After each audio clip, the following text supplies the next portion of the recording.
اور ہمارے پمفلٹ میں بھی موجود ہے 5B ریسرچ پیپر میں سٹارٹ ہی میں۔ رازدار رسول حذیفہ ابن یمان رضی اللہ تعالیٰ عنہ علیہ السلام کہتے ہیں کہ میں نے خود نبی علیہ السلام کا ایک خطبہ ممبر پر سنا تھا بعد میں آنے والے حکمرانوں سے متعلق، دودھ کا دودھ پانی کا پانی ہو جائے گا، اور یہ ہے بھی رازدار رسول ہیں جنہیں منافقین کے نام بتائے تھے نبی صلی اللہ علیہ وآلہ وسلم نے۔ تو حذیفہ ابن یمان کہتے ہیں کہ نبی علیہ السلام نے فرمایا کہ اللہ تعالیٰ جب تک چاہے گا تم میں نبوت باقی رہے گی، یعنی میرا وجود، اور پھر جب اللہ چاہے گا مجھے اٹھا لے گا، اور پھر میرے بعد خلافت علی منہاج النبوہ قائم ہوگی، اور وہ بھی باقی رہے گی جب تک اللہ چاہے گا، پھر اللہ اس کو بھی اٹھا لے گا۔ اس کے بعد ملکن عاضن، ڈاکٹر سرار صاحب یوں کیا کرتے تھے، کاٹ کھانے والی ملوکیت، فریڈم آف ایکسپریشن کو غصب کرنے والی، مخالفین کو کاٹنے والی، وہ قائم ہو جائے گی، اور پھر اللہ تعالیٰ جب تک چاہے گا وہ رہے گی۔ ظاہر ہے فرعون، نمرود، ان سب لوگوں کو بھی حکومتیں جو ہیں وہ اللہ نے نہیں دی ہیں نا، آزمائش کے لیے، پھر اللہ تعالیٰ اسے بھی اٹھا لے گا، پھر جابر حکمرانوں کا دور شروع ہو جائے گا، پھر اللہ تعالیٰ جب تک چاہے گا وہ رہے گا، پھر اس کو بھی اٹھا لے گا، اور پھر ایک دفعہ دوبارہ سے خلافت علی منہاج النبوہ قائم ہوگی، یعنی امام محمد بن عبداللہ المہدی رحمہ اللہ تعالی اور رضی اللہ تعالیٰ عنہ علیہ السلام کی خلافت۔ ایک تفسیر اس کی بھی کی گئی ہے یہ والی، اور ایک تفسیر اس حدیث کے راوی کا فہم یہ ہے کہ انہوں نے یہ حدیث لکھ کے حضرت عمر بن عبدالعزیز کو بھیجی اور کہا کہ یہ جو کاٹ کھانے والی ملوکیت اور جابر حکمرانوں کے بعد آپ کی دوبارہ خلافت آئی ہے، تو مجھے لگتا ہے یہ آپ کی پیش گوئی تھی جس پہ عمر بن عبدالعزیز بڑے خوش ہوئے۔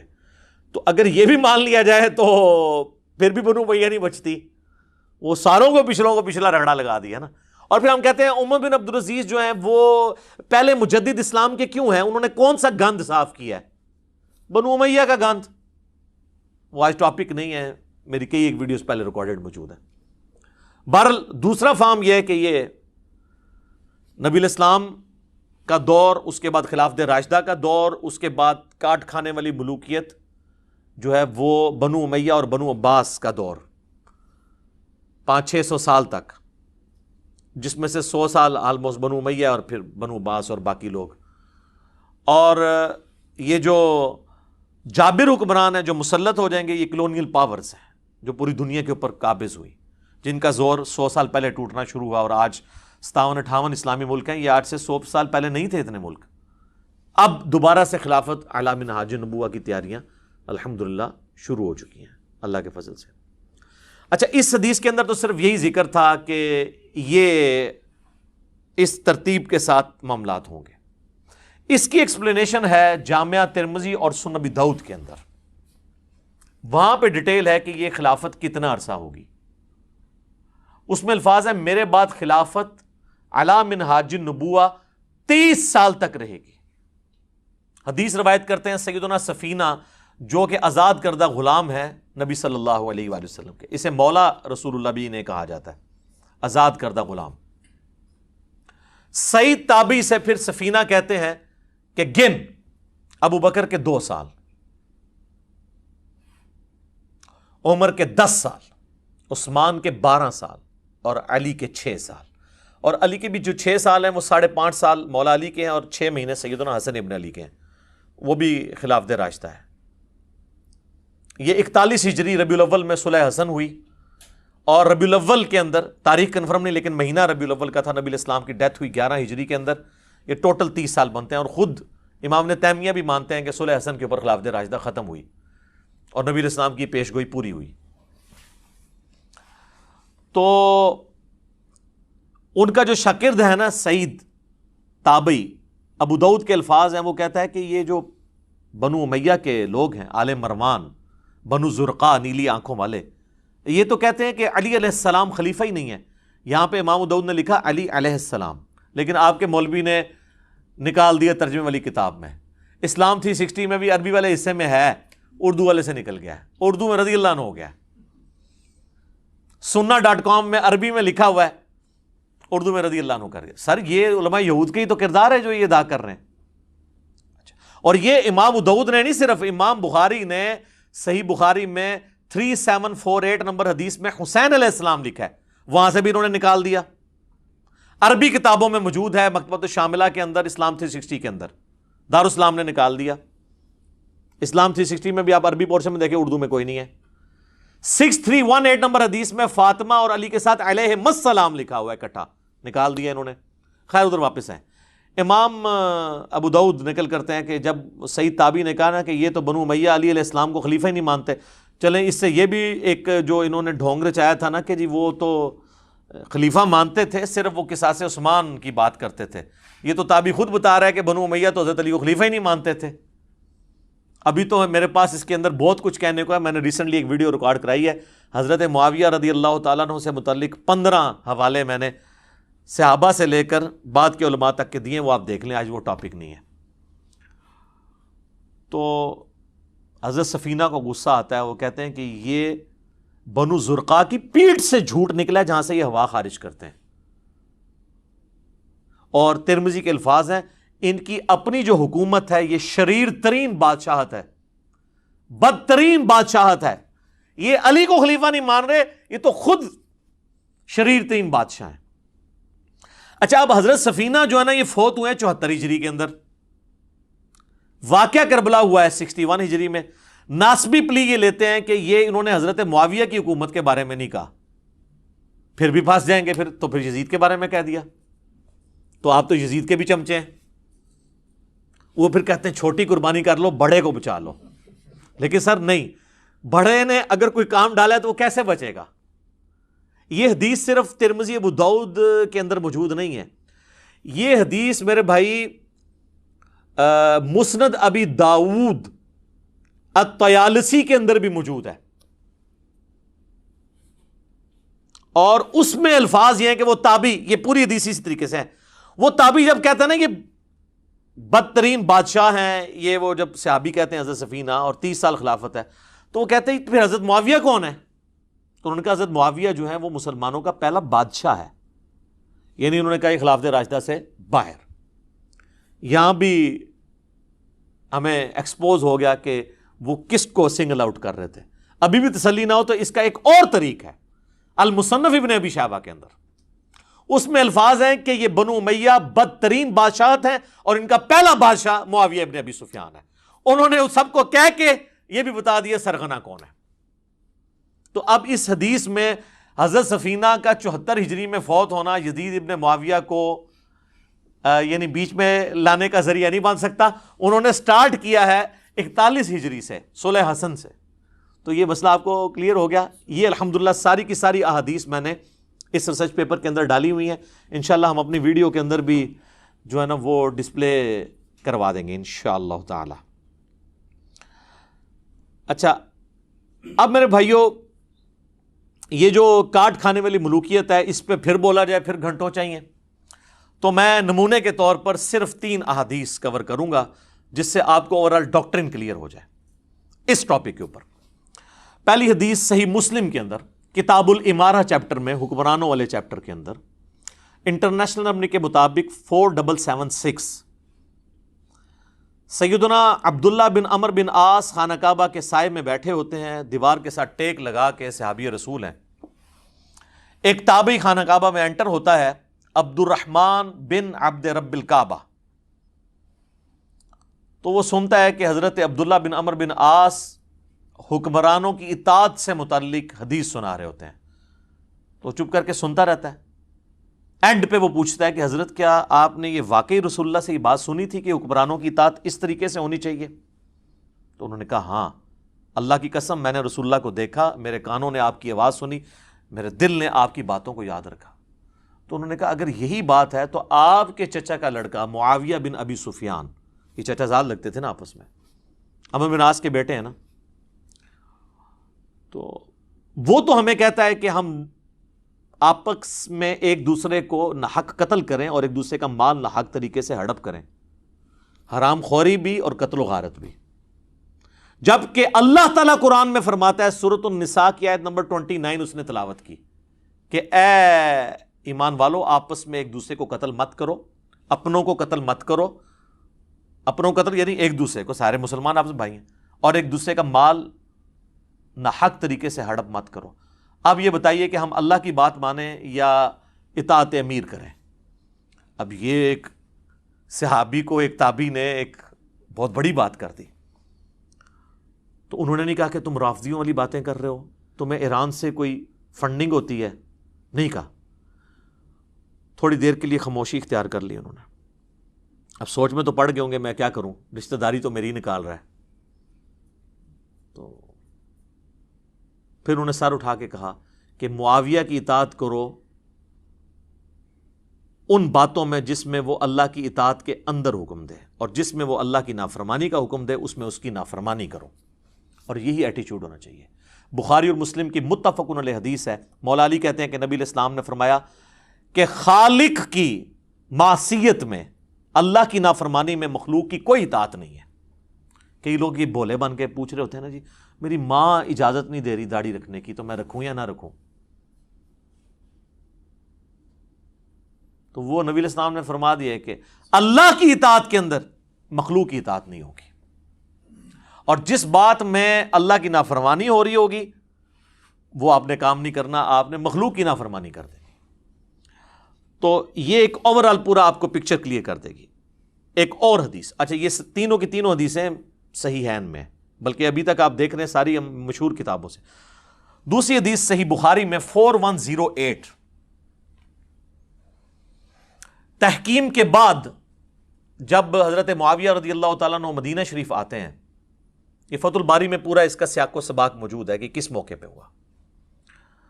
تو بخاری کے الفاظ ہیں کہ حضرت معاویہ وہاں پہ ایک خطبہ دیتے ہیں، اور سیدہ حفصہ جو حضور علیہ السلام کی زوجہ اور ہماری ماں ہیں ام المؤمنین، وہ اپنے بھائی عبداللہ بن عمر سے کہتی ہیں کہ جاؤ، حضرت معاویہ آئے ہیں اور وہ خطبہ دے رہے ہیں، تم جا کے خطبے میں شریک ہو، یہ نہ ہو کہ تمہاری غیر موجودگی کو کچھ اور ہی سمجھ لیا جائے کہ کچھ سازش ہو رہی ہے۔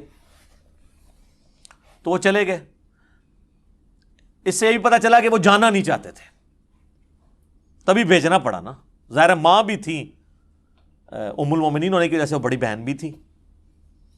عبداللہ بن عمر جب وہاں پہنچے تو حضرت معاویہ نے خطبے میں بات کرتے ہوئے کہا کہ تم میں سے جس کو اس امر خلافت کی خواہش ہے نا، تو وہ اپنا سینگ اٹھائے، اپنا سر اٹھائے، میں اس کے باپ سے بھی زیادہ خلافت کا حقدار ہوں۔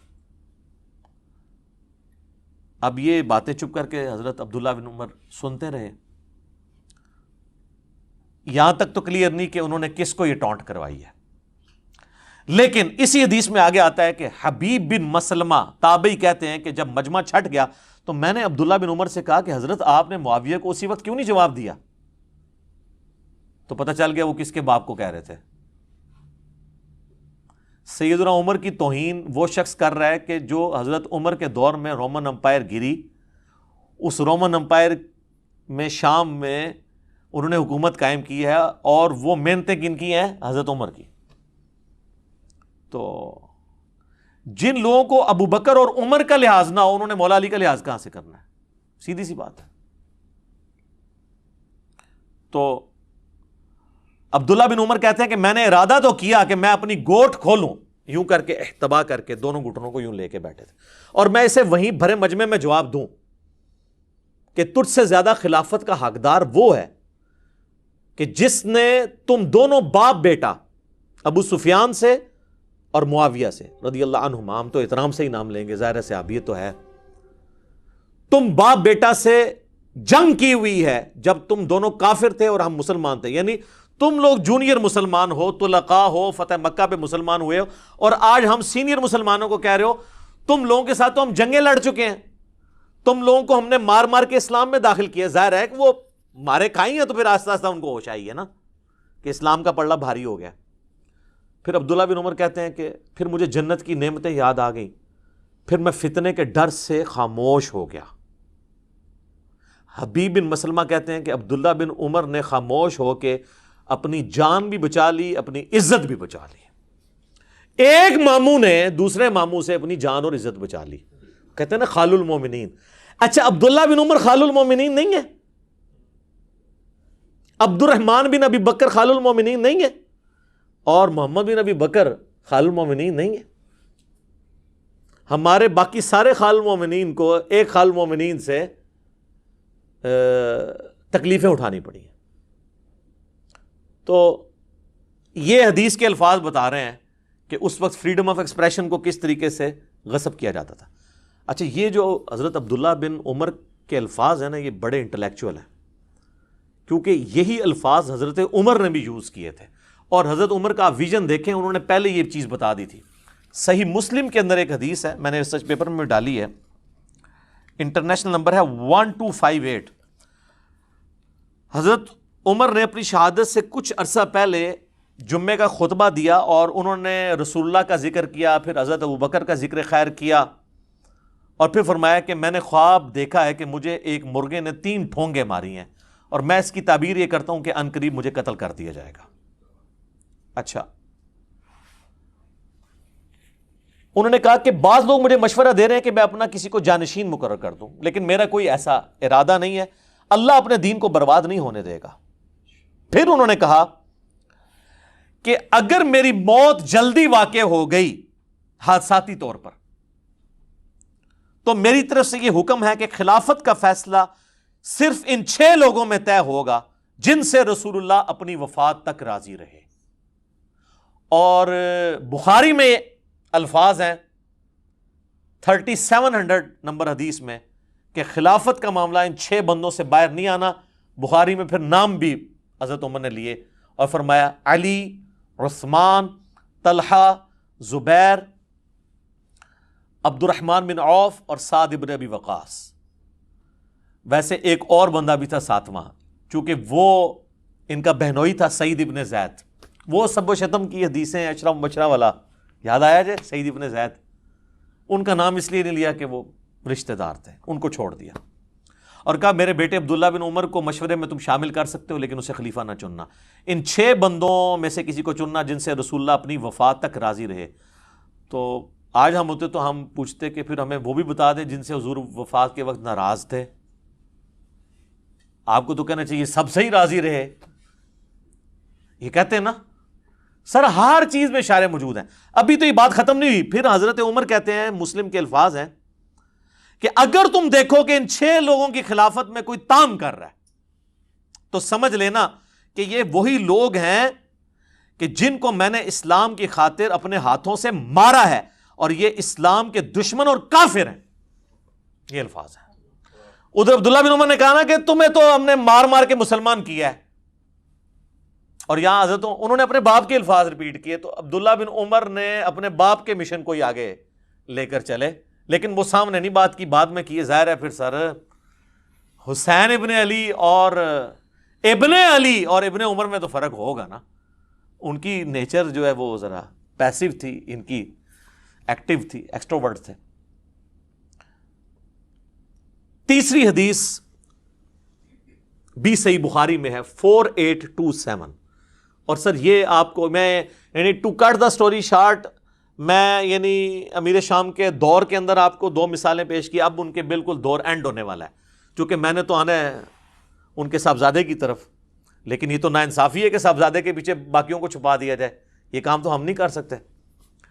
4827 نمبر حدیث ہے صحیح بخاری کے اندر, اور یہ حدیث المستدرک للحاکم میں بھی موجود ہے. یہ حدیث سنن نسائی الکبریٰ کے اندر بھی موجود ہے, اور یہ حدیث تفسیر ابن کثیر کے اندر سورۃ الاحقاف پارہ نمبر 26 کی آیت نمبر 17 نمبر کی آیت کے کانٹیکسٹ میں اس کے سارے طرق جمع ہیں مختلف کتابوں سے. اور فتح الباری میں بھی ابن حجر اسقلانی نے صحیح بخاری 4827 نمبر کے انڈر وہ سارے کے سارے طرق جمع کیے ہیں جو میں اب بیان کرنے لگا ہوں. پہلے صرف میں بخاری کے الفاظ بتاتا ہوں, پھر باقی کتابوں کے بھی. بخاری کے الفاظ ہیں کہ مروان بن حکم جو کہ حضرت معاویہ کی طرف سے رضی اللہ تعالیٰ عنہ گورنر تھا حجاز کا, اس نے مسجد نبوی میں خطبہ دیتے ہوئے حضرت معاویہ کے بیٹے یزید کا ذکر خیر کرنا شروع کر دیا. اور اس میں حدیث کے الفاظ ہیں تاکہ حضرت معاویہ کے بعد اس کی بیعت پہ لوگوں کو آمادہ کیا جائے. وہی جو ہمارے حکمران بھی کرتے ہیں, امت کے وسیع تر مفاد میں میرے عزیز ہم وطنوں، وہ ساری باتیں وہی والی. اور انہوں نے کہا کہ بھئی اللہ تعالیٰ نے ہمارے امیر المومنین کو یہ بات سجھائی ہے، وہ چاہتے ہیں کہ اپنے بعد اپنے بیٹے کو خلیفہ نامزد کر دیں. تو بخاری کے الفاظ ہیں وہاں پہ عبد الرحمن بن ابی بکر، حضرت ابوبکر صدیق کے بیٹے کھڑے ہوئے، اور یہ وہ بیٹا ہے جو حضرت عائشہ کا سگا بھائی ہے اس اعتبار سے کہ باپ اور ماں بھی کامن ہے. اور امام بخاری ذرا شریف النفس آدمی تھے، انہوں نے صرف اتنا لکھا کہ عبد الرحمن بن ابی بکر کھڑا ہوا اور انہوں نے کچھ کہہ دیا. وہ کیا کہا وہ ہم آپ کو بعد میں بتاتے ہیں.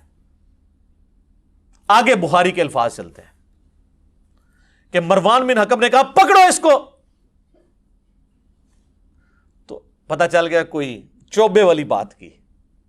تو حضرت عبد الرحمن بن ابی بکر جو ہے وہ چونکہ مسجد نبوی میں بیٹھے ہوئے تھے، فوراً سے حجرہ عائشہ میں داخل ہو گئے اپنی بہن کے پاس. تو اب ظاہر ہے کہ سیدہ عائشہ کی تو کوئی تو اس طریقے سے نہیں کر سکتا تھا. تو اس کا غصہ نہیں ٹھنڈا ہوا. مروان بن حکم نے باہر سے ہی کہا کہ او ابو بکر کے بیٹے، وہ تیرے بارے میں قرآن میں آیت نازل ہوئی ہے سورہ الاحقاف کی آیت نمبر 17 کہ یہ کہتا ہے کہ میرے ماں باپ مجھے کہتے ہیں کہ مرنے کے بعد زندہ کیا جائے گا، اللہ کے حضور پیش ہونا ہے. تو یہ تو اگلے لوگوں کی سٹوریاں ہیں. ابو بکر کے بیٹے تو ہی ہے، یہ تو ہی وہ کافر ہے جس کے بارے میں یہ آیت نازل ہوئی. نعوذ باللہ. اسی لیے سورہ احقاف کی تفسیر میں ابن کثیر کو یہ حدیث لانی پڑی ہے. اور امام بخاری نے بھی سورہ احقاف کی تفسیر والا جو چیپٹر ہے نا اس کے اندر یہ حدیث لی ہے. یہ کہتے ہیں شان نزول بتائیں. اے لو لبو ہوں شان نزول، شان نزول کا تمہیں بڑا شوق ہے نا، آگے پیچھے سیاق و سباق بھی بتائیں، سلف کا فام بھی بتائیں، فام لے لو سارے. تو بخاری کے الفاظ ہیں حضرت عائشہ کو غصہ آیا، انہوں نے اندر سے کہا کہ آل ابی بکر کے بارے میں کوئی آیت قرآن کی نازل نہیں ہوئی ہے سوائے جو میری برات میں سورۃ النور نازل ہوئی جب ان کے اوپر جھوٹی تہمت لگائی گئی. بخاری کی حدیث ختم. لیکن یہ حدیث المستدرک للحاکم میں، سنن نسائی الکبریٰ کے اندر، طبرانی کے اندر اور فتح الباری میں شرح میں یہ ساری ابن حجر نے جمع کی. اور سب سے بڑھ کر آپ ہر بندے کے پاس تفسیر ابن کثیر سافٹ کاپی آپ ڈاؤن لوڈ کر لیں، موجود ہے. سورہ احقاف پارہ نمبر 26 آیت نمبر 17 کی تفسیر میں انہوں نے سارے طرق ایک جگہ جمع کر دیے، کوئی آپ کو ڈھونڈنے نہیں پڑنے. تو اب آپ فیلنگ دا بلینک سنیں. وہ جو ہے نا کہ مروان نے جو خطبہ دیا تو اس خطبے میں یہ بھی الفاظ تھے کہ ہمارا امیر المومنین اپنے بیٹے کو بنانا چاہتا ہے. تو ابو بکر نے بھی تو عمر کو بنایا ہی تھا نا. تو حضرت عمر کو ابو بکر کے بیٹے تھے. تو پھر ظاہر ہے کہ ابو بکر کے بیٹے کو تو غصہ آنا تھا نا کہ نام تو میرے باپ کا لے رہا ہے اور مثال کتنی غلط فٹ کر رہا ہے. تو وہ کھڑے ہو گئے. امام بخاری نے کہا کچھ کہا، باقی کتابوں میں پھر ان حدیث کی کتابوں میں آتا ہے، حاکم میں، سنن نسائی الکبریٰ میں، کہ انہوں نے کھڑے ہو کر کہا کہ سیدھا سیدھا کہا کہ تیرا امیر المومنین کیسر و کسرا، رومنز اور پرشین امپائر کے جو بادشاہ اور شہنشاہ تھے نا، وہ ملوکیت ان کے طریقے پہ چلنا چاہتا ہے، ابو بکر عمر کے طریقے پہ نہیں. ورنہ تو ابو بکر کا طریقہ یہی والا تھا تو پھر عبد الرحمن بن ابی بکر بیٹھا ہوتا نا خلافت کے اوپر، اور حضرت عمر کا طریقہ ہوتا تو عبداللہ بن عمر بیٹھا ہوتا رضی اللہ عنہم اجمعین وعلیہم السلام اجمعین. تو اس پہ ان کا پکڑو اس کو. اور پھر آگے آتا ہے کہ حضرت عائشہ نے حجرے سے کہا اسکت، خاموش ہو جا. اور وہ جو بخاری کے الفاظ ہیں کہ جی آل ابی بکر کے بارے میں تو سورہ نور کی آیات نازل ہوئی ہیں. آگے ان کتابوں میں ملتا ہے کہ حضرت پھر عائشہ کا غصہ نہیں ٹھنڈا، انہوں نے کہا ہاں تیرے بارے میں نبی علیہ السلام نے فرمایا تھا جب تو اپنے باپ کی پشت میں تھا کہ حکم پر لعنت، اس کی اولاد پر لعنت. تو اسی حکم کا بیٹا ہے نا مروان بن حکم، تو اسی لعنت کا ٹکڑا ہے اپنے باپ کی. تم باپ بیٹا پہ تو رسول اللہ نے لعنت کی ہوئی ہے. اور ان کو مدینہ بدر کر دیا تھا نبی علیہ السلام نے. حضرت عثمان کے رشتہ دار تھے، پورا زور لگایا، حضرت ابوبکر نہیں مانے، حضرت عمر نہیں مانے. پھر جب حضرت عثمان خلیفہ بنے تو انہوں نے حسن سلوک کی وجہ سے ان کو لے آئے، اور پھر یہی باپ بیٹا گاٹے فٹ ہو گئے. حضرت عثمان کی شہادت کا سبب یہی مروان بنا ہے. پھر حتیٰ کہ انہوں نے اپنی بیٹی کا رشتہ بھی کر دیا، اور اس پہ ترا وہ فدق بھی اس کے حوالے کر دیا. دیکھیں نا جی، وہ پھر ایشوز تو پھر آگے ملٹی پلائی ہوتے ہیں نا. بہرحال آج کی ڈیٹ میں سمجھتا ہوں سیدنا عثمان کی مظلومانہ شہادت ان کی اجتہادی خطاؤں کا کفارہ ہے. انشاءاللہ اللہ کے حضور وہ پاک صاف ہو کے اٹھے ہیں، کیونکہ ان کی نیکیاں ان کی اجتہادی غلطیوں پر بھاری ہیں. یہ اجتہادی غلطیاں میں لفظ استعمال کر رہا ہوں، کسی کو شاید یہ برا لگ رہا ہو کہ جی اجتہادی غلطی کیوں کہہ رہا ہے. اس لیے کہ اوورآل ان کا جو سٹانس ہے نا وہ ریلیجن کو سپورٹ کرنے والا ہے. اگر وہ نہ ہوتا تو میں اس کو پھر فاش غلطی کا لفظ بول دیتا, لیکن میں نہیں بولتا. تو اس حدیث کے اندر یہ لعنت کے الفاظ, بلکہ مسند ابی یعلا کے اندر اس کو سپورٹیو ایک حدیث ہے کہ حسن و حسین بیٹھے ہوئے تھے علیہم السلام, اور مروان مدینے کا حاکم خطبہ دے رہا تھا, اور اس نے اس میں کہا کہ اہل بیت تو ہے ہی لعنتی لوگ, نعوذ باللہ. تو حضرت حسین سے پھر صبر ہوتا تھا, تو انہوں نے کہا ہم تو لعنتی نہیں ہیں, ہماری شان میں تو قرآن میں آیات ہیں, البتہ تو اور تیرے باپ کے اوپر نبی علیہ السلام نے لعنت فرمائی تھی. تو یہ جو روایتیں ہیں نا, اس کو سپورٹیو کئی ایک روایتیں ہیں کہ یہ لعنتی لوگ تھے. لعنت عربی میں کہتے ہیں اللہ کی رحمت سے دور لوگ, یا اس کو آپ ہماری زبان میں کہتے ہیں منحوس لوگ, نحست پہ ہی جنا ہوتے. ٹھیک ہے, یہ آپ کو پتا چل گیا کہ یہ کہتے ہیں نا جی وہ یعنی بڑا مشورہ ہوا, یہ وہ جی اتنے صحابہ نے بیعت کر لی تھی, یہ کس طریقے سے یہ تحفہ مسلط ہوا ہے امت کے اوپر. کئی ایک ٹاپکس ہیں, میں اس کو پھر اب کنکلوژن کی طرف لے کے آتا ہوں. ایک کتاب ہے امام ابن ابی عاصم کی, پہلے 300 سال میں حدیث کی کتاب ہے کتاب الاوائل, جس میں انہوں نے وہ ساری حدیثیں جمع کی ہیں اور روایتیں, جس سے یہ پتہ چلتا ہے کہ دنیا میں پہلے کام کون کون سے ہوئے. مثلا وہ ترمذی کی روایت لے کے آئے ہیں, اس کے اندر اپنی سند سے, امام ترمذی کے تو وہ محتاج نہیں اس کے لیے کیونکہ ان کے زمانے کے ہیں, کہ سب سے پہلے اللہ نے قلم کو پیدا کیا. کتاب الاوائل وہ کتاب جس میں اول جو کام ہوئے ہیں وہ سارے جمع ہوئے. اسی میں وہ حدیث لے کے آیا کہ سب سے پہلے بیٹھ کے خطبہ دیا حضرت معاویہ رضی اللہ تعالیٰ عنہ نے. اچھا, اسی میں لے کے آئے کہ نبی علیہ السلام نے فرمایا میری امت کا پہلا شخص جو میری سنت کو بدل دے گا وہ بنو امیہ سے ہوگا.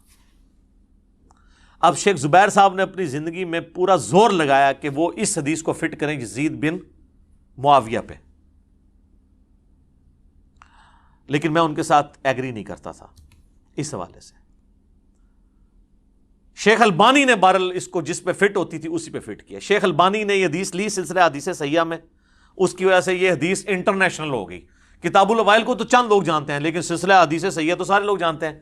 اس میں یہ حدیث شیخ البانی لے کے آئے, تو اس کے اندر پھر انہوں نے کمنٹس کیے کہ اس شخص سے مراد وہ شخص ہو سکتا ہے جس نے خلافت کے انتخاب کے طریقے کو بدل دیا اور اسے ملوکیت بنا دیا. تو وہ کون ہوا پھر؟ حضرت معاویہ رضی اللہ تعالیٰ عنہ. نام نہیں لکھا, لیکن انہوں نے اشارہ چھوڑ دیا کہ کس نے سنت کا طریقہ بدلا.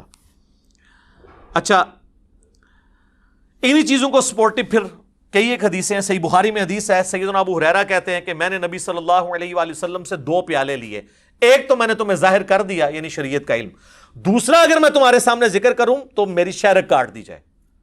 وہ صوفیاء کہتے ہیں وہ علم لدنی تھا. تو حضرت ابو ہریرہ تو کسی سلسلے میں نہیں آتے, کو بات وہ کریں کو فٹ بھی بیٹھتی ہو, پھر آپ کے تو تصوف کے سلسلے وہاں سے جانے چاہیے. وہ حضرت ابو ہریرہ نے خود بتا دیے کہ وہ کون سی چیزیں تھیں. ان کا تعلق دین کے افعال کے ساتھ نہیں تھا بلکہ شخصیات کے ساتھ تھا. جس طرح حذیفہ ابن یمان کو نبی صلی اللہ علیہ وآلہ وسلم نے صحیح بخاری میں آتا ہے کہ منافقین کے نام بتائے تھے. کن منافقین کے؟ جو صحیح مسلم میں آتا ہے کہ جنہوں نے نبی علیہ السلام کے اوپر قاتلانہ حملہ کیا تھا غزوہ تبوک سے واپسی پہ, جن کے بارے میں وہ مسلم کی اسی حدیث 7035 میں کہ میرے صحابہ میں 12 منافقین ہیں, ان میں 8 ایسے ہیں ان کی پشت کے اوپر ایک دوبیلا پھوڑا نکلے گا اور اس سے ان کی موت ہوگی. جو میں نے نہیں آپ کو بتانا کہ کس کس کی موت دوبیلا پھوڑے سے ہوئی ہے, یہ اپنے علماء سے پوچھ کے چلیں.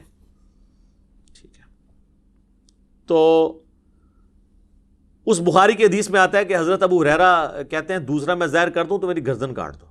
اب اس کی ایکسپلینیشن صحیح بخاری کے اندر ہی موجود ہے.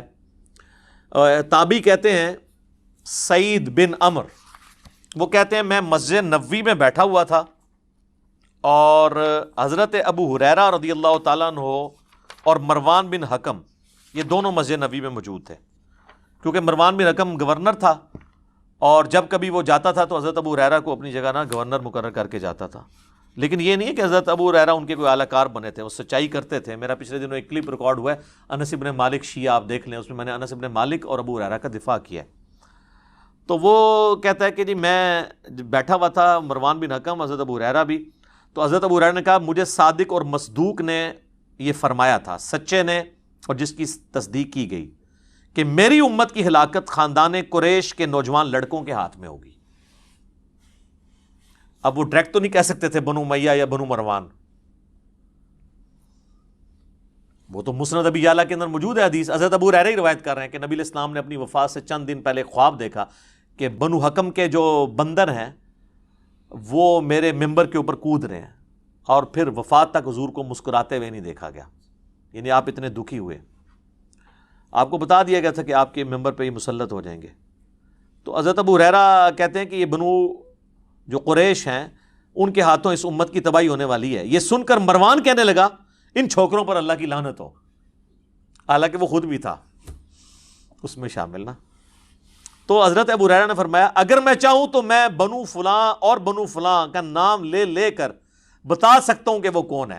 ظاہر ہے وہی تھا نا حکمران، تو اب وہ نام لیتے تو پھر حضرت ابو ہریرہ بھی شہادت کے درجے پہ پہنچتے نا. تو وہ انہوں نے آخری درجہ اڈاپٹ کیا، اور یہ جائز ہے. یہ بعض لوگ جو تان کرتے ہیں نا حضرت ابو ہریرہ کے اوپر، بھئی آپ حضرت ابو ہریرہ کو حسین بن علی تو نہ سمجھیں. مسلم شریف میں حدیث ہے کہ برائی کو ہو سکے تو ہاتھ سے روکو، ہاتھ سے نہیں روک سکتے تو زبان سے، نہیں تو کم از کم دل میں برا جانو.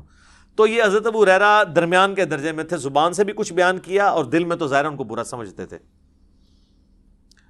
تو کہتے ہیں میں چاہوں تو فلاں فلاں بتا سکتا ہوں. راوی حدیث کہتے ہیں جب وہ لوگ شام کے حکمران بن گئے تو میں اپنے دادا اس سعید تابی کے ساتھ بنو مروان کے پاس جایا کرتا تھا. تو میرے دادا جان جب ان کم عمر لڑکوں کو حکمران دیکھتے تھے تو کہتے تھے مجھے لگتا ہے یہ وہی لڑکے ہیں جن کا ذکر حضرت ابو ہریرہ کیا کرتے تھے. اچھا اسی حدیث کے اندر موجود ہے، وہ حدیث کا راوی کہہ رہا ہے. اور آپ بہتر جانتے تھے، یعنی وہ ان کا پوتا کہتا ہے سعید تابی بہتر جانتے تھے کہ یہی وہ لوگ ہیں جن کے بارے میں. اسی کو سپورٹیو حدیث صحیح مسلم میں حضرت ابو ہریرہ کہتے ہیں کہ نبی علیہ السلام نے فرمایا تھا کہ قریش کا یہ قبیلہ میری امت کی اینٹ سے اینٹ بجا دے گا. قریش کا قبیلہ کون سا؟ بنو امیہ. تو نبی علیہ السلام سے صحابہ نے پوچھا کہ یا رسول اللہ آپ ہمیں کیا حکم دیتے ہیں؟ تو آپ نے فرمایا کہ میں امت کو یہ حکم دیتا ہوں کاش میری امت ان سے الگ رہے، اس سسٹم کا حصہ نہ بنے. لیکن یہ امت کی بدقسمتی ہے کہ اس سسٹم کا حصہ بنی. تو یہ میرے بھائیوں آپ کو یعنی پتہ چل گیا یہ لونڈے کون تھے، یہ بنو امیہ ہی کے تھے. ایون یہ جو ابن حجر اسقلانی نے فتح الباری میں انہی احادیث کی شرح کے اندر لکھا ہے کہ ان لونڈوں میں پہلا لونڈا جو ہے وہ یزید ابن معاویہ ہے. اب میرے بھائیوں اس کو میں کنکلوڈ کرتا ہوں. آخر میں یزید ابن معاویہ کے دفاع کے اندر جو کچھ وہ باتیں کرتے ہیں اور اس کے کچھ کالے کرتوت، 3 کالے کرتوت اس کے بتاؤں گا، اور 7 دوزخ کے دروازوں کی نسبت سے. سورہ ہجر میں ہے نا کہ دوزخ کے دروازے 7 ہیں. 7 جھوٹے دفاع جو بڑے بڑے کیے جاتے ہیں نا یزید کے بارے میں، وہ میں مختصراً کور کروں گا. اگرچہ میں پہلے کر چکا ہوں. اچھا میں یہاں پہ آپ کو ضمناً بتا دوں، کربلا کو آپ نے سمجھنا ہے تو 20 گھنٹے کم از کم چاہیے، یا آپ ڈائریکٹ اس پمفلٹ کو آپ پڑھ لیں. میری 3 نشستیں ضرور دیکھیں. مجلس نمبر 28، مجلس نمبر 63 اور مجلس نمبر 80، یہ 3 مجالس آپ دیکھ لیں. اور چوتھا ایک لیکچر ہے جس میں 100 کوسچنز ہیں، علی الاحسن نقوی نے مجھ سے 1 to 1 کیے ہیں، 157 A اور B. تو یہ آپ کو سارے معاملات انشاءاللہ تعالیٰ کلیئر ہو جائیں گے. اور یہ نہ سمجھیے گا یہ کوئی آج کا موضوع ہے، یہ شروع سے ہمارے ائمہ ڈسکس کرتے رہے ہیں. المصنف ابن ابی شیبہ میں باقاعدہ آخری چیپٹر ہے جنگ جمل صفین اور نہروان کے اوپر، الگ سے چیپٹرز موجود ہیں. یہ کہتے ہیں نا سلف کا فہم دکھائیں کہ اس کو موضوع بنایا ہو. بھائی امام ابن ابی شیبہ جو بخاری مسلم کے استاد ہیں، اور مسلم میں 1500 حدیثیں ابن ابی شیبہ سے لی ہیں امام مسلم نے. انہوں نے چیپٹر باندھے ہیں جنگ جمل صفین اور نہروان کے اوپر، اور وہ چیپٹر ہم نے اپنی ویب سائٹ کے اوپر اپلوڈ کیا ہوا ہے ریسرچ پیپر نمبر 5C کے عنوان سے. وہ آپ دیکھ سکتے ہیں. 187 احادیث اور آثار اس میں جمع کیے ہیں. اور یزید کے اوپر تو چند بڑے محدثین میں سے محدث جن کی ابن تیمیہ بھی تعریف کرتے ہیں. اگر ابن تیمیہ کسی کو سنی مان رہا ہے تو اب سنیت کا سرٹیفکیٹ تو اور کسی سے لینے کی ضرورت نہیں ہے، اور امام مان رہا ہے ان کو. ابن کثیر بھی، امام زہبی بھی. وہ ہیں امام ابن جوزی، المتوفا 597 ہجری.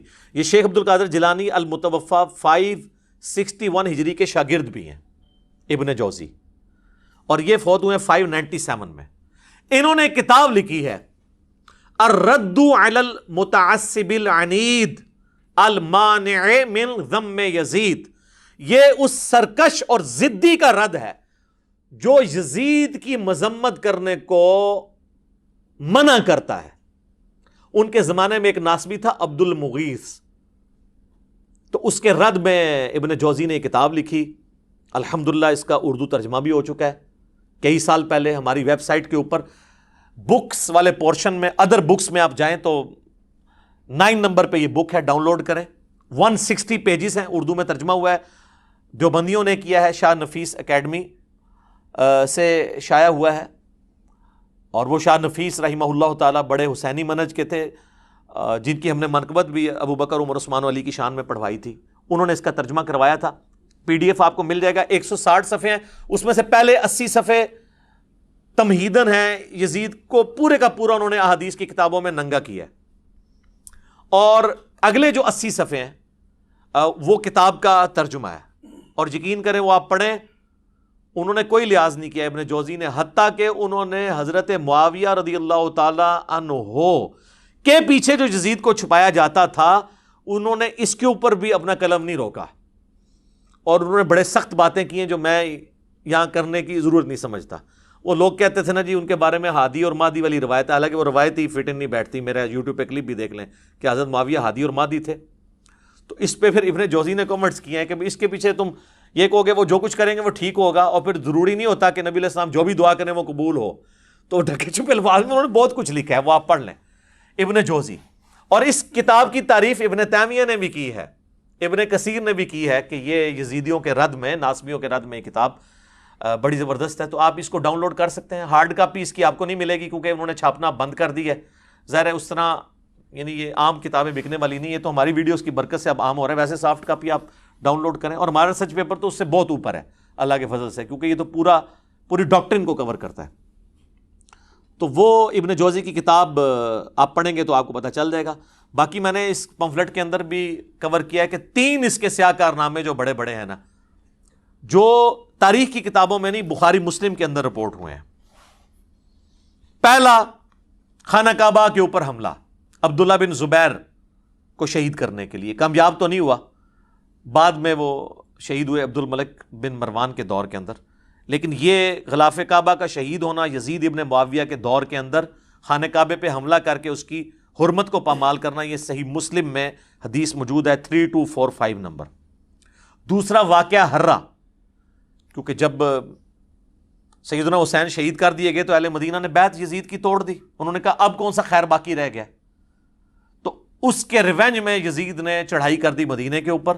جو یہ کہتے ہیں جی وہ یہ تاریخی باتیں ہیں جی، 600 صحابیات جو ہیں وہ نعوذ باللہ ان کے ساتھ بدکاری ہوئی اور صحابہ قتل ہوئے، مسجد نبی میں گھوڑے باندھے گئے، اس کو تو چھوڑ دیں سر، آپ انکار کریں واقعہ ہرہ ہوا ہی نہیں ہے، پھر ہم آپ کو کہیں گے بخاری مسلم میں واقعہ ہرہ موجود ہے، ٹھیک ہے۔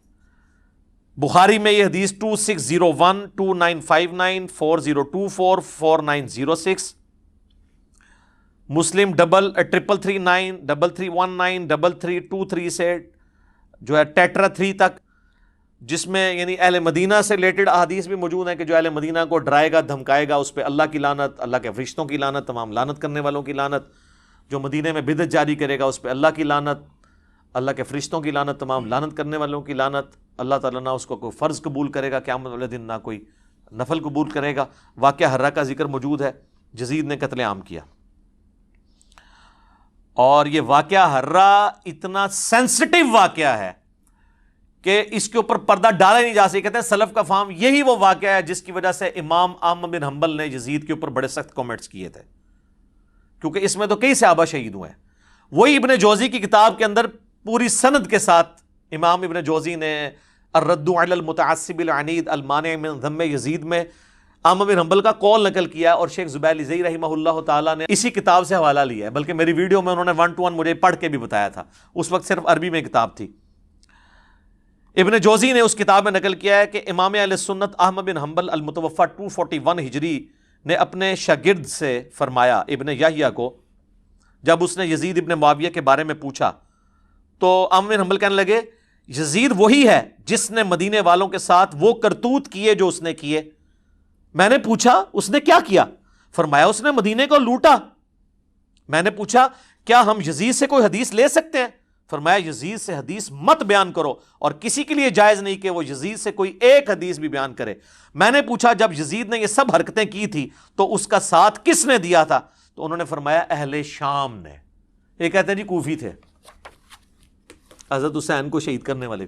بھئی وہ کوفہ کے اگر الفاظ بخاری میں آتے ہیں کہ عبداللہ بن عمر نے کہا کہ جب ان سے مکھی اور مچھر کا مسئلہ پوچھا گیا، انہوں نے کہا تم لوگ یہ بات کرتے ہو، تم نے تو حسین ابن علی کو شہید کر دیا، جن کے بارے میں نے نبی علیہ السلام سے خود سنا تھا کہ حسن و حسین دنیا میں میرے دو پھول ہیں، بخاری میں حدیث ہے۔ وہ کہتے ہیں وہ کوفیوں کو انہوں نے کہا۔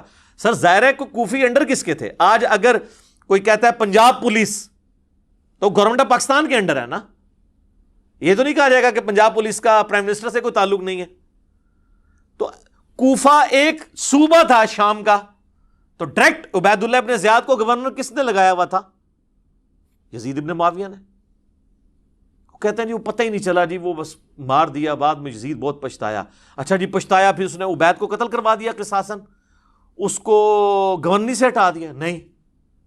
اور یہ تو بخاری کے اندر ہے، یہ تیسرا سیاہ کارنامہ جو قتل حسین والا ہے، کربلا کا ذکر کہتے ہیں جی بتائیں تو یہ بخاری کے اندر 3748 نمبر حدیث، جس میں حسین علیہ السلام برأس الحسین امام بخاری نے لکھا ہے، جو انہوں نے عربی میں رکھا اور اردو سے ترجمے سے ہی نکال دیا۔ اسلام 360 میں بھی عربی میں لکھا ہے حسین علیہ السلام، اردو میں رضی اللہ عنہ کر دیا۔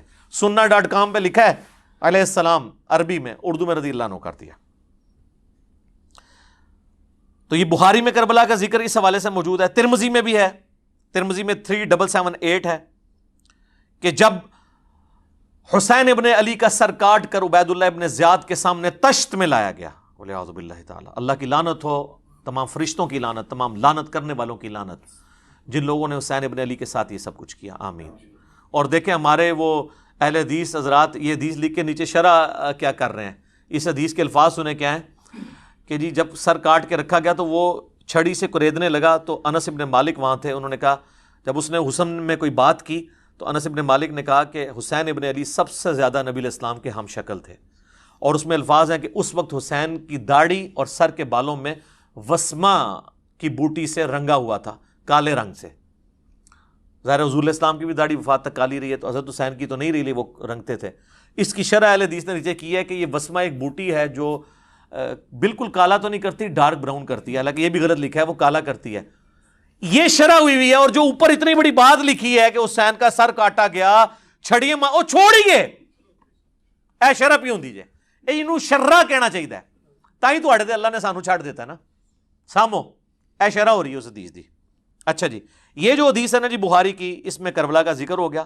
اسی طریقے سے بخاری میں اور مسلم میں ایک حدیث ہے کہ جب امام سجاد جو ہے، امام زین العابدین شام سے واپس آئے مدینہ شریف، تو مسور بن مخرمہ کہتے ہیں میں ان کی خدمت میں حاضر ہوا اور کہا کہ آپ کے پاس جو رسول اللہ کی تلوار ہے، جو نبی علیہ السلام کے بعد حضرت علی کے پاس آئی، پھر مولا حسن کے پاس، پھر حسین علیہ السلام کے پاس، کربلا میں حضرت حسین وہ تلوار پکڑے ہوئے تھے، تو یہ تلوار آپ مجھے دے دیں، مجھے شک ہے کہ یہ لوگ آپ سے چھین لیں گے۔ کون؟ بریلوی دیوبندی اہل حدیث شیعہ بنو امیہ، میں اپنی جان سے بڑھ کے اس کی حفاظت کروں گا، بل وہ امام زین العابدین نے ان کو نہیں دی ہے۔ تو اس میں تو یہ یعنی ذکر موجود ہے، کہتے ہیں نہیں ذکر کدھر ہے؟ یہ 3 سیاہ کارنامے اور وہ جو جہنم کے 7 دروازوں کی نسبت سے 7 جھوٹے دفاع جو کرتے ہیں، وہ بھی میں آپ کو موٹے موٹے اس میں کور کر دیتا ہوں تاکہ یہ ایک جگہ ریکارڈنگ میں آ جائے۔ پہلا جھوٹا دفاع کرتے ہیں جی وہ قسطنطینیہ کی بشارت فٹ ہوتی ہے، یہ تو ہم نے اس کے ساتھ جو کر دیا ہے، لاکھوں لوگوں نے میرا کلپ دیکھا ہے، کیا یزید جنتی لشکر میں شامل تھا؟ حدیث کی کتابوں سے بتایا کہ یہ بخاری میں جو حدیث ہے، یہ تو آپ آؤٹ آف کانٹیکسٹ آپ پیش کرتے ہیں۔ صحیح بخاری میں حدیث ہے کہ میری امت کا پہلا لشکر جو کیسر روم کے شہر پہ حملہ کرے گا ان کی بخشش ہوگی ہے۔ اس میں تو قسطنطینیہ کا ذکر ہی کوئی نہیں ہے۔ کیسر روم کا شہر نبی علیہ السلام کے زمانے میں حمص تھا، اور وہاں پہ حملہ کیا ابو عبیدہ ابن جراح نے۔ اگر کوئی اسے قسطنطینیہ بھی مانتا ہے، یا اردو میں قسطنطنیہ،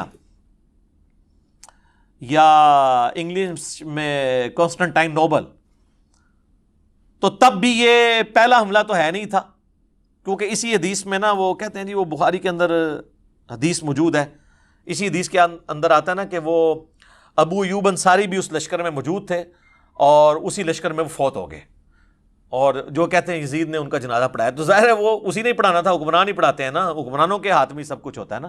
وہ تو امام حسن کا جنازہ بھی مروان بن حکم نے پڑھایا، حضرت حسین کو نہیں پڑھانے دیا۔ لیکن وہ حضرت حسین نے کمپرومائز کیا کہ اب یہ حکمران ہے, شریعت کو تو فالو کرنا ہے. تو وہ کہتے ہیں دیکھیں یزید اس لشکر کا امیر تھا. اس میں پہلے کا تو ذکر ہی نہیں ہے کہ یہ یزید جس لشکر میں تھا وہ پہلا لشکر ہے.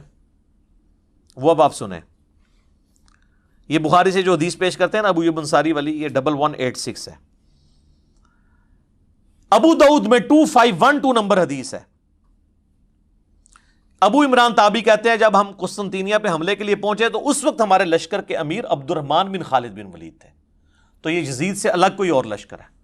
اور اس میں سیدنا ابو ایوب انصاری نے ہمیں ایک آیت کی تفسیر سمجھائی, اور پھر وہ اللہ کی راہ میں مسلسل جہاد کرتے رہے حتیٰ کہ آخر میں قسطنطینیہ میں دفن ہوئے. تو قسطنطینیہ پہ جو پہلا حملہ ہوا, اگر یہ 2 حملے بھی مانے جائیں, ویسے اس سے بھی پہلے ایک حملہ ہوا ہے, پھر بھی اگر یہ حملہ بھی پہلے مانا جائے تو حضرت خالد بن ولید کے بیٹے نے حملہ کیا ہے, کیونکہ اس میں ابو ایوب انصاری زندہ ہیں. اور بخاری میں جس حملے کا ذکر ہے جس میں یزید ابن معاویہ تھا, اس میں ابو ایوب انصاری 54 ہجری میں فوت ہوئے ہیں. وہ آخری حملہ تھا. ویسے اس کے بعد بھی حملے ہوئے ہیں, وہ تو پھر ہوتے رہے ہیں, حتیٰ کہ جا کے یہ سلطان محمد فاتح نے آ کے فتح کیا ہے, جو آپ ارطغرل دیکھ رہے ہیں آج کل. یہ 7واں سلطان ہے, اسی کی ارطغرل کی اولاد میں سے. یہ تو جا کے پھر 8ویں 9ویں صدی ہجری کے اندر آ کے فتح ہوا ہے. تو بہرحال بشارت حملہ کرنے والے کے لیے تھی. تو یہ تو فارغ ہوا ان کا دفاع. دوسرا کہتے ہیں جی یزید جی تابعی ہے. اس پہ میں وہ الیاس گھمن صاحب والا جواب دوں گا, انہوں نے بڑا پیارا جواب دیا. انہوں نے کہا تابعی کہتے ہیں اتباع کرنے والے کو, صحابی صرف صحبت سے ہو جاتا ہے, لیکن تابعی کسی صحابی کی صحبت سے نہیں ہوتا جب تک وہ صحابہ کا پیروکار نہ ہو. تو انہوں نے کہا کہ یزید ابن معاویہ تو تابعی ہے ہی نہیں ہے, کیونکہ انہوں نے اتباع تو صحابہ کی نہیں ہے. ایسے بہت پیارا جواب دیا, زبردست. انہوں نے کہا تابعی تو ہوتا ہے اتباع کرنے والا, اس کے تو سارے کرتوت ہی برے ہیں. اچھا, تو اگر یہ تابعی ہے تو پھر سر حجاج ابن یوسف صحابہ کا قاتل, وہ بھی تابعی ہوا پھر. اور خوارج کلمہ گو اہل قبلہ تو تھے, وہ بھی سارے تابعین ہوئے. یہ سب فراڈ ہے. اس طریقے سے نہیں ہوتا کہ آپ چیزیں بنانا شروع کر دیں. اور اسی میں وہ حدیث بھی لیتے ہیں ترمذی سے کہ نبی علیہ السلام فرمایا جس نے مجھے دیکھا اسے آگ نہیں چھوئے گی, جس نے اس کو دیکھا اسے آگ نہیں چھوئے گی, جس نے اس کو دیکھا. وہ کہتے ہیں دیکھیں صحابہ تابعین تبع تابعین تک یہ چیز جاتی ہے تو سارے بخشے ہوئے. تو سر جتنے بڑے بڑے کذاب قسم کے احادیث میں راوی ہیں نا, زیادہ تر وہ قانوناً تابعین کے اندر موجود ہیں. خوارج بھی اس کے اندر آ جائیں گے تو ساروں کو بشارت ہوگی. پھر وہ کہیں گے نہیں. اب حجاج ابن یوسف کا تو دفاع کر نہیں سکتے کہ مسلم شریف میں حدیث ہے کہ بنو ثقیف کے اندر ایک ظالم اور ایک کذاب پیدا ہوگا, اور اسما بنت ابی بکر کہتی ہیں کہ ظالم حجاج تو ہے. تو جب حجاج کو اسما بنت ابی بکر کہہ رہی ہیں تو ان کو آگے سے حجاج کو کہنا چاہیے تھا نہیں میں تو تابعی ہوں, میرے پہ تو آگ حرام ہے. اسما یہ آپ کیا باتیں کر رہی ہیں, آپ دیکھیں آپ صحابی ہیں, میں نے آپ کو دیکھ لیا, میں ابھی تابعی ہو گئی ہوں, آگ ختم ہو گئی. وہ ایڈی گل حجاج نو بھی سمجھ سی جی ناسبیر نہیں سمجھ کہ ایویں نہیں کوئی ہو جاتا تابعی تے ویکھ لیا. اچھا جی, تیسرا وہ کہتے ہیں جی حضرت علی کا جو بیٹا ہے محمد بن حنفیہ, جو حنفیہ نامی ایک عورت جس سے شادی کی تھی حضرت علی نے سیدہ فاطمہ کی وفات کے بعد, ان سے پیدا, وہ کہتے ہیں وہ تو بڑی تعریف کرتا تھا یزید ابن معاویہ کی. اچھا جی کدھر لکھا ہے کس حدیث میں؟ نہیں ان کی باتیں حدیثوں میں, وہ کہتے ہیں وہ ابن کثیر میں جسے عربی میں البدایہ والنہایہ کہتے ہیں اس میں موجود ہے. ہاں جی دکھائیں, دکھا نہیں آپ کو سکتے, وہ اس قابل ہی نہیں دکھائیں, کیونکہ اس میں محمد بن حنفیہ کے پاس عبداللہ بن مطیع صحابی آتے ہیں. محمد بن حنفیہ تابعی ہے, عبداللہ ابن مطیع صحابی وہ ہے جسے گھٹی حضور نے خود دی ہوئی ہے, جونیئر صحابہ میں سے صلی اللہ علیہ وآلہ وسلم رضی اللہ تعالیٰ عنہ. اور وہ کہتے ہیں محمد بن حنفیہ سے کہ آپ کیوں چپ کر کے بیٹھ گئے ہیں, آپ کا بھائی حسین قتل ہو گیا ہے اس یزید کی وجہ سے, تو آپ اس کے خلاف کھڑے ہوں, قیام کریں. تو محمد بن حنفیہ کہتے ہیں کہ بھائی, اور عبداللہ ابن مطیع کہتے ہیں کہ اس کے کرتوت تو ایسے ہیں کہ آسمان سے پتھر برس پڑے جو اس کے کرتوت ہیں برے. کہتے ہیں جی وہ شرابی, اور اس میں شرابی کے الفاظ بھی ہیں اور باقی الفاظ بھی. وہ کہتے ہیں جی کہاں لکھا ہوا ہے؟ تو وہ محمد بن حنفیہ کہتے ہیں کہ نہیں بھائی, میں نے تو جتنے دن میں اس کے پاس رہا ہوں میں نے تو اس کے اندر کوئی چیز نہیں ایسی دیکھی, میں نے تو اسے نماز کا پابند اور سنت کا عامل پایا ہے. جن کے آباء و اجداد سنت کو توڑنے والے ہیں ان کا وہ کہتے ہیں سنت کا عامل پایا ہے. تو وہ کہتے ہیں دیکھیں محمد بن حنفیہ نے توثیق کر دی اس کو. ویسے میں نے ایلبریٹ کیا ہے. پھر وہ باقیوں نے کہا حضرت جتنے دن آپ وہاں رہے ہیں نا اتنے دن آپ نے اس کو ایسا پایا، یعنی اتنے دن وہ پگڑی بن کے نماز پڑھتا رہا رفع دین نال. پہلے تو نہ رفع دین کرتا سی، ننگے سر ہی پڑھتا سی نماز، یعنی وہ لبادے اڑے ہوئے ہوتے ہیں نا انہوں نے.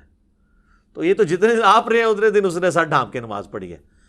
تو عبداللہ بن مطیع صحابی ہے اور مومن انفیہ تابعی ہے. جب صحابی اور تابعی کا قول ٹکرائے تو کس کی بات مانی جائے گی؟ صحابی کی. تو مومن انفیہ کا تو قول فارغ ہو جاتا ہے پھر. اسی لیے شیخ زبیر علیزئی صاحب نے اپنے رسالے کے اندر یہ لکھا، انہوں نے کہا کہ اگر تم اس روایت کو صحیح مانو گے نا، پھر تو یہ بات ماننی پڑے گی کہ وہ زانی شرابی تھا، کیونکہ ہم تو صحابی کے پیچھے چلیں گے، تابعی کے پیچھے نہیں چلیں گے. تو یہ روایت بھی ان کے گھاٹے خود بخود فٹ ہو جاتی ہے. چوتھی جو ایک چیز ہے دفاع والی، وہ کہتے ہیں صحابہ کرام نے بیعت کر لی تھی. وہ میں آپ کو پہلے ہی کتنا بتا چکا ہوں کہ صحیح بخاری 4827 تلوار کی زور پہ بیعت ہوئی ہے، اور صحیح بخاری 6830 نمبر حدیث میں حضرت عمر نے کہا تھا کہ جس کی زبردستی بیعت لی جائے گی اس کا انجام قتل و غارت ہوگا. یہ تو ٹاپک میں ڈسکس کر چکا ہوں. اب کوئی نہیں کہے گا جی وہ کہتے ہیں جی عبداللہ بن عمر نے بیعت کی ہوئی تھی جی. تو وہ عبداللہ بن عمر نے شرائط کے ساتھ بیعت کی تھی. اور مجھے بتائیں، وہ کہتے ہیں جی بخاری مسلم میں آتے ہیں عبداللہ بن عمر نہ جا کے نا مدینہ شریف میں لوگوں سے کہتے تھے کہ بیعت نہ توڑو یزید کی. اچھا، وہ جن لوگوں سے جا کے کہہ رہے تھے وہ بریلوی دیوبندی اہل حدیث تھے، شیعہ تھے، یا صحابہ اور تابعین تھے؟ تو ان صحابہ اور تابعین کی قول کی کوئی قدر نہیں ہے. ہم سمجھتے ہیں کہ اس میں عبداللہ بن عمر کا قول شاذ ہے، اکثریت کا وہی موقف تھا. اور پھر عبداللہ بن زبیر جو ڈٹے رہے آخری وقت تک، وہ صحابی نہیں ہے. ایک قول لے لیتے شاذ. او عبداللہ بن عمر تو پھر دیکھ لیں آپ، صحیح بخاری میں آتا ہے عبداللہ بن عمر جو پوری زندگی بنو امیہ کا ساتھ دیتے رہے نیوٹرل بن کے، کبھی ان کا حصہ نہیں بنے، لیکن نیوٹرل بننا بھی ساتھ تھا. آخری عمر میں تو وہ پچھتاتے تھے. صحیح بخاری میں آتا ہے ان کو تو قتل ہی حجاج بن یوسف نے کروایا، ان کے پاؤں میں نیزہ مروا کے. اور المستدرک للحاکم کے اندر آتا ہے کہ عبداللہ بن عمر کہتے تھے مجھے پوری زندگی نہ میں نے کبھی نماز چھوڑی نہ کبھی روزہ، مجھے پوری زندگی کسی نیک عمل کے چھوٹنے کا کوئی غم نہیں ہے، جو مجھے یہ غم ہے کہ میں نے مولا علی کے ساتھ مل کر باغیوں کے خلاف قتال کیوں نہیں کیا. تو آخری عمر میں جو عبداللہ بن عمر کو بات سمجھ آئی نا، وہ حضرت علی کے ساتھیوں کو ان کی زندگی میں سمجھ آ گئی، کچھ کو واقعہ ہرا کے بعد سمجھ آئی، اور حضرت عبداللہ بن عمر کو آخری عمر میں سمجھ آئی جا کے. بہرحال حضرت عبداللہ بن عمر کا رجوع اس میں مل گیا، لہٰذا ان کے پیچھے کوئی نہ چھپے گا جی وہ بیعت سے روکتے تھے. جب ان کو ہاتھ لگے تو ان کو پتہ چل گیا کہ یار میں تو ان کے ساتھ چلتا رہوں، میرے ساتھ بھی انہوں نے ہاتھ کر دیے. پانچواں وہ کہتے ہیں جی کوفیوں نے مارا ہے جی، اہل شام نے نہیں مارا، وہ تو شام کی طرف جا رہے تھے جی. تو میں نے بتایا بھائی کوفیوں نے ہی مارا ہے، ظاہر ہے کوفے میں عبید اللہ ابن زیاد گورنر کوفہ جو ہے یزید کے ہی لگایا تھا. آج اگر وہ کہتا ہے پنجاب پولیس نے کیا تو اس کا یہ مطلب نہیں کہ پرائم منسٹر سے کوئی تعلق نہیں ہے، وہ انہی کے انڈر ہے، لہٰذا یہ بھی پلی غلط ہے. اس میں پہلے بھی ڈسکس کر چکا. چھٹا وہ کہتے ہیں کہ جی وہ دیکھیں جی 3 شرطیں رکھ دی تھی جی حضرت حسین علیہ السلام نے، وہ تو تیار تھے. انہوں نے کہا کہ مجھے یزید کے پاس جانے دو، میں ہاتھ میں ہاتھ رکھ کے بیعت کر لیتا ہوں. سبحان اللہ. اور سر یہ ہو جاتا تو عبید اللہ ابن زیاد نے لوڈیاں ڈالنی تھیں اور اس نے کہنا تھا حضرت آپ کے ابا جان حضرت معاویہ رضی اللہ تعالیٰ عنہ پوری کوشش کر کے 4 سال جو کام نہیں کروا سکے کہ حسین سے بیعت لیں آپ کے لیے، میں نے دیکھے کتنا کارنامہ کر دیا. تو یزید ابن معاویہ نے اسے اور نوازنا تھا کہ یار تو واقعی بڑا سمجھدار قسم کا میرا گورنر نکلا ہے. وہ کہانی وہ بنائیں جو فٹ ہوتی ہو، یا مجھے شام جانے دو، یا واپس مدینے جانے دو، یا مسلمانوں کی کسی سرحد پہ بھیج دو میں جا کے قتال کروں. وہ تو جی بس کینسل، ان کو پتہ چل گیا تھا کہ یہ کوفیوں نے ہمارے ساتھ دھوکہ کیا اور یہ وہ کیا. اچھا جی، یہ سٹوری بالکل فٹ نہیں بیٹھتی. اور یہ جس کتاب سے لے کے آتے ہیں نا، انصاب الاشراف وہ کتاب ہے امام بلازری کی، پہلے 300 سال میں مسلمانوں کے ایک بڑے ائمہ میں سے. انصاب الاشراف یعنی وہ کتاب جس میں بڑے بڑے جو اشرافیہ ہیں، بڑے بڑے خاندانوں کے جو لوگ ہیں ان کے فضائل بیان ہوئے ہیں. یعنی اس میں بنو ہاشم کے بھی، بنو امیہ، بنو عباس کے، اور جس میں بایوگرافی بھی لکھی ہے صحابہ اور تابعین کی. اس میں سے وہ لے کے آتے ہیں، کہتے ہیں جی اس کے اندر یہ موجود ہے. اور شیخ زبیر صاحب نے بھی فضائل صحابہ اپنی کتاب میں نا یہ لکھ دیا، لیکن انہوں نے انصاف یہ کیا کہ انہوں نے کہا کہ اس کی سند حلال بن یصاف تک تو ثابت ہے، لیکن حلال بن یصاف کا واقعہ کربلا میں ہونا بھی ثابت ہونا چاہیے نا. تو پھر مرنے سے پہلے انہوں نے اس کتاب سے ہی رجوع کر لیا. شیخ زبیر صاحب نے آخر میں اعلی حدیث رسالے میں لکھ دیا کہ انصاب الاشراف جو کتاب ہے یہ اپنے مصنف سے ثابت ہی نہیں ہے. ویسے زیادہ میجارٹی کا یہی موقف ہے کہ اپنے مصنف سے ثابت ہے. لیکن زبیر لجئی صاحب گھبرا گئے تھے. وہ مجھے کہتے تھے کہ اگر یہ انصاب الاشراف کو انہوں نے صحیح مان لیا نا تو پھر حضرت معاویہ کا کیا بنے گا, حضرت ابو سفیان کا کیا بنے گا, کیونکہ اسی انصاب الاشراف میں بالکل صحیح سند کے ساتھ ایک چیز موجود ہے جو باقی اہل سنت کی کتابوں میں کوڈ ورڈز میں ہے. مسند البزار میں بھی ہے اور مجموع الزوائد میں بھی ہے. امام حیثمی جو ابن حجر اسقلانی کے استاد ہیں انہوں نے بھی لیا کہ نبی علیہ السلام کے سامنے سے ایک اونٹ گزر رہا تھا. آپ نے فرمایا کہ اونٹ پہ بیٹھے ہوئے پہ بھی اللہ کی لعنت, اس کی مہار پکڑنے والے پہ بھی اللہ کی لعنت, اس کو ہانکنے والے پہ بھی اللہ کی لعنت. یہ حدیث ختم. اس حدیث سے کون سی خدمت ہوئی ہے پتہ ہی نہیں کہ کون ہوا, کیا ہوا, کس وجہ سے لعنت ہوئی. مسند البزار اور مجموع الزوائد میں یہ دوری روایت ہے. لیکن انصاب الاشراف میں ان 3 بندوں کے نام ہیں, وہ میں کوڈ ورڈز میں آپ کو بتا دیتا ہوں. اونٹ کے اوپر امیر شام کے والد محترم بیٹھے ہوئے تھے. اونٹ کی مہار امیر شام کے ہاتھ میں تھی. امیر شام میں یزید کو نہیں کہہ رہا, ان کے والد کو کہہ رہا ہوں. اور ہانکنے والے امیر شام کے بھائی تھے. جو مسند البزار اور مجموع الزوائد میں لکھا ہے کہ اونٹ بیٹھے ہوئے پہ بھی لعنت, ہانکنے والے پہ بھی لعنت, مہار والے پہ بھی لعنت. تو شیخ زبیر صاحب کہتے تھے پھر اس روایت کو بھی صحیح ماننے, تو انہوں نے کہا حضرت معاویہ کو بچانے کا, ابو سفیان کو بچانے کا رضی اللہ عنہما طریقہ یہ ہے کہ اس کتاب سے اعلان برات کر. اب اس میں اور بھی بہت ساری روایتیں ہیں, ٹھیک ہے. یزید کے آباء و اجداد کے تابوت آگ میں ہیں, وہ ہم نہیں بیان کرتے آپ سے, ٹھیک ہے. اور بھی کافی ساری چیزیں. تو اس کتاب سے انہوں نے جان چھڑا لی کہ چھوڑو ہے. تو لہٰذا آندہ کو 3 شرائط والی بتایا نا, ان کو 3 شرائط والی کتاب مننی ہے اور اس طریقے نال ادھوری سند نہ مننی ہے نے. تو مصنف ابن ابی شیبہ میں جو روایت ہے کہ حضرت عمر نے نعوذ باللہ دھمکی لگائی حضرت فاطمہ کو کہ میں تیرے گھر کو آگ لگا دوں, تو وہ ہم کیا کہتے ہیں کہ وہ زید بن اسلم جو ہے وہ حضرت عمر کا غلام جو ہے وہ اس وقت موجود ہی نہیں تھا وہاں پر جب یہ واقعہ ہوا تھا. وہ تو حضرت عمر کی غلامی میں بعد میں آئی. یہ سند منقطع ہے. تو اگر منقطع روایتوں کو حلال بن انصاف کو ماننا ہے تو پھر آپ یہ بھی چیزیں ماننا شروع کر دیں. تو یہ ان کا ایک تھا. اور آخری دفاع ان کا پتہ کیا ہوتا ہے, وہ چھوڑو جی یہ باتیں نہیں کرنی چاہیے. پہلے مقابلہ کرتے رہتے ہیں, جب بالکل ان کو سمجھ آتی ہے نا او یہ کیا ہو گیا, تو پھر وہ آنکھیں بند کر لیتے ہیں, جی یہ باتیں کرنی نہیں چاہیے. تو یہ جو اتنی دیر سے آپ ہمارے ساتھ بحثیں کر رہے تھے, یہ کیوں کر رہے تھے؟ یہ آج پوری دنیا میں جو باتیں شروع ہوئی ہیں میں نے کروائی ہیں.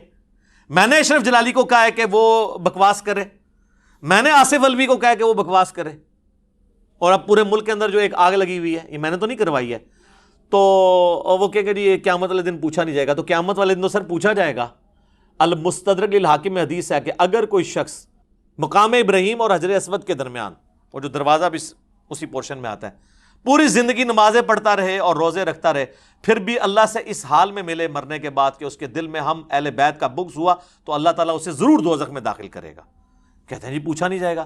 صحیح مسلم میں حدیث کیا نہیں ہے 240, علی سے محبت نہیں رکھے گا مگر مؤمن, علی سے بغض نہیں رکھے گا مگر منافق. پوچھا نہیں جائے گا. کیا فضائل صحابہ احمد بن حنبل کی کتاب میں حدیث نہیں ہے کہ میری وجہ سے 2 فرقے جہنم میں جائیں گے اور میری وجہ سے 2 فرقے گمراہ ہوں گے, ایک میری محبت میں غلوف کر کے اور ایک میری دشمنی میں غلوف کر کے؟ پوچھا نہیں جائے گا.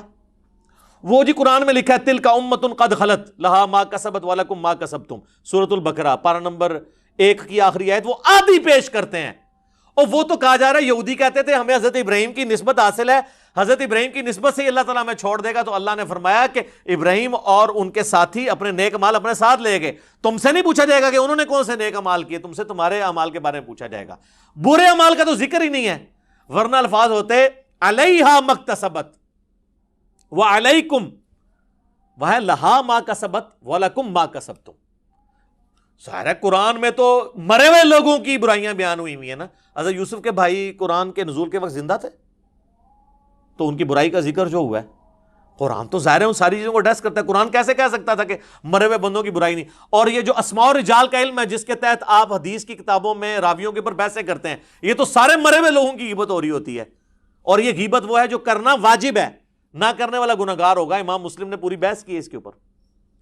تو یہ آخری بہانہ ہے, یہ بھی ان کا بہانہ ختم ہوا ہے, اور خود ساری بحثیں کرتے ہیں. ہمیں کہتے ہیں جی وہ کہ قیامت میں پوچھا جائے گا. تو بھائی پوچھا جائے گا جب ہمارا دوزخ ہمارا دین، ہمارا ایمان ان چیزوں کے ساتھ جڑا ہوا ہے. اور سٹارٹ میں نے غدیر خم، نبی علیہ السلام 3 دفعہ فرما رہے ہیں میں صحیح مسلم میں 4 حدیث ہیں تمہیں اہل بیت کے معاملے میں اللہ کا خوف دلاتا ہوں.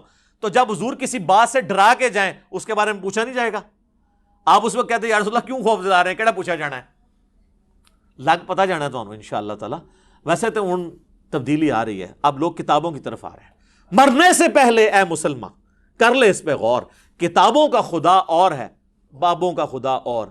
کتابوں کا دین اور ہے، بابوں کا دین اور. کتابوں کا جہاں اور ہے، بابوں کا جہاں اور. کہنے کو تو دین سب کا اسلام ہے، لیکن کتابوں کا جہاں اور ہے، بابوں کا جہاں اور. تو میں اپنی گفتگو کو کنکلوڈ کرتا ہوں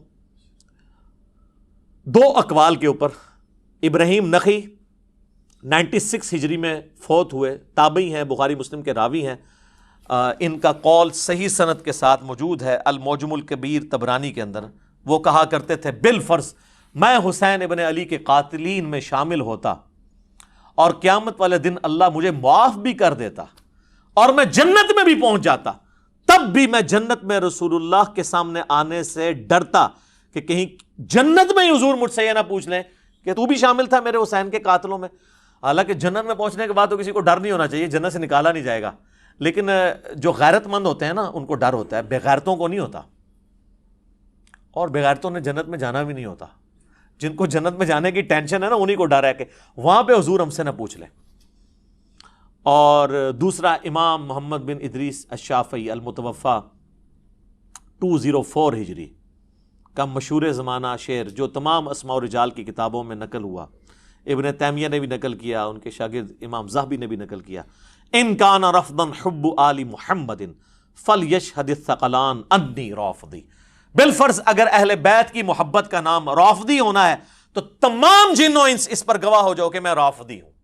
اس پہ میں نے پھر اسے کمپلیٹ کیا ہے کہ بالفرض اگر رسول اللہ کی محبت کا نام بریلوی ہونا ہے، اگر غلوف کے درجے میں نہ ہو تو میں بریلوی ہوں. اگر صحابہ کرام کے دفاع کا نام دیوبندی ہونا ہے، غلوف کے درجے میں نہ ہو، معصومیت کلیم نہ کر دی جائے تو میں دیوبندی ہوں. اگر کتاب و سنت کو ماننے کا نام اہل حدیث ہونا ہے، اور یہ میرے آنے سے پہلے والے جو اہل حدیث تھے اب تو وہ کتاب و سنت سے ہٹ چکے ہیں، تو میں اہل حدیث ہوں. اور اگر اہل بیت کی محبت کا نام غلوف کے درجے میں اگر نہ ہو، جس میں صحابہ کرام پہ سب و شتم نہ کیا جائے، خلفۂ ثلاثہ کی توہین نہ کی جائے، جس طرح کہ ایران میں بہت اسٹرکٹ ہے اس میں معاملہ، اس کا نام شیعہ ہونا ہے تو ہم شیعہ ہیں. تو یہ صرف سمجھانے کے لیے، میں تو جو ہوں آپ کو پتا ہے کیا کہ نام ہے بابی، نام ہے بابی، میں ہوں مسلم علمی کتابی. نہ ہم سو کالڈ وہابی ہیں، کوئی علمی بات کرے اسے کہہ دیتے ہیں وہابی ہے، اور نہ ہم بابوں کا دفاع کرنے والے بابی ہیں. اور بابی میں بریلوی، دیوبندی، اہل حدیث، شیعہ اور جتنے دنیا کے فرقے ہیں جو اپنے اپنے بابوں کے دفاع میں کھڑے ہیں وہ سارے ہی بابی ہیں. بلکہ اب وہابی بھی بابی ہو چکے ہیں. وہابیوں کو جب سنایا کہ ان کو کہنے نام ہے بابی، نام ہے بابی، کیونکہ وہ تو اب وہ کتاب و سنت سے تو وہ ہٹ چکے ہیں نا. تو اس کے علاوہ بھی کئی ایک باتیں ہو سکتی تھیں، لیکن یہ نشست متحمل نہیں ہے کہ ہم ڈیٹیلز میں جائیں. باقی میں نے سب کچھ کر دیا. یہ ریسرچ پیپر منگوا کے پڑھیں، آپ مفت ڈاؤن لوڈ کریں ahlsunnatpak.com سے، ڈاک میں منگوا سکتے ہیں. صبح 9 سے شام 5 بجے تک ہمارے اکیڈمی کے نمبر پہ رابطہ کریں 032159000162.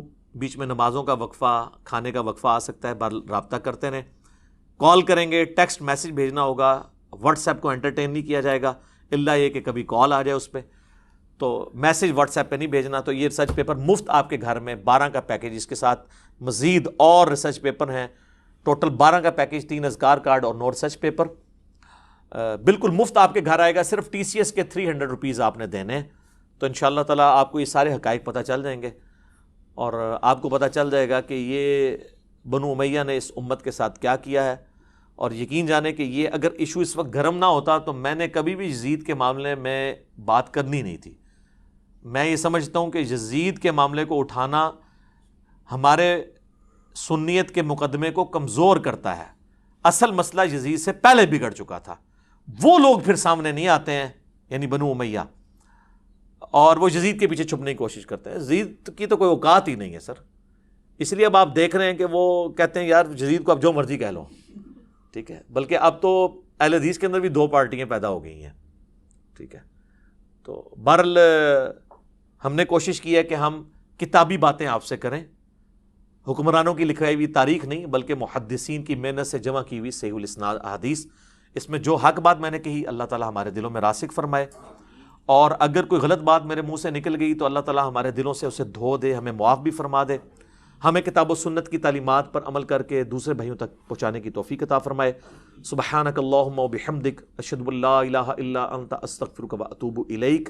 صلاۃ بر محمد و آل محمد، اللہم صلی علی محمد و علی آل محمد و اصحابہ و ازواجہ و اہل بیتہ اجمعین الی یوم الدین، وما علینا الا البلاغ المبین. جزاکم اللہ خیر.